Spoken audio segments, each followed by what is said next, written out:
бъдат в друга валута. Ако имам 10 000 лева, примерно ще имам 5100 евро. Все едно и също. А пък мисля, че ще е по-добре.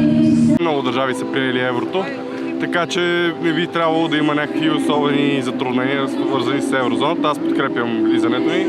Това е последната част от нашата интеграция все пак в Европейския съюз. Мисля, че Европейския съюз доста ни е дал през годините, така че смятам, че е една добра стъпка. Моите очаквания от еврото са положителни. Не мисля, че ще има нещо, което да ни притесни. Напротив, ще имаме само полза от това нещо и ще бъде по-полезно за нас.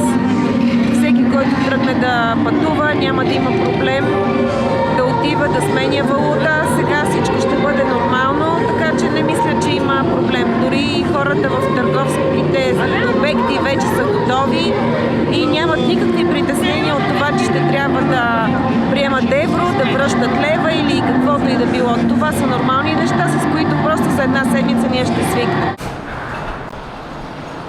Ние сме в Европа и нашето място е там. Друг въпрос е, че нашата история е доста така трудна, защото се увличаме в някои посоки. Човек, докато е жив, винаги се надява. Правихме социализъм, комунизъм, не го виждам да се е получил. Еврозоната е нашето място, България. Ние сме в еврозоната от 2007 година, няма как да не. Искаме, но трябваше, референдум. Кой ни пита нас? Против. Против? А защо? Заради националното лево, първо. Второ, Европа отива към загиване. Това го има дори и в новата доклад ли беше стратегия по националната сигурност на американския президент. И там има такива изводи.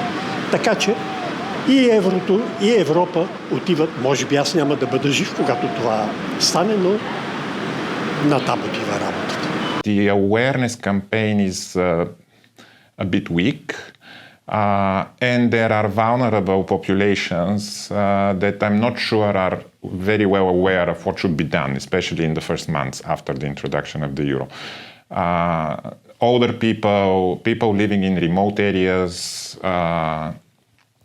people that have with low level of education. For them, I think that it might be a bit difficult, but otherwise, the fact that we will have an interim government compared to a regular government, I don't think there's much of a difference.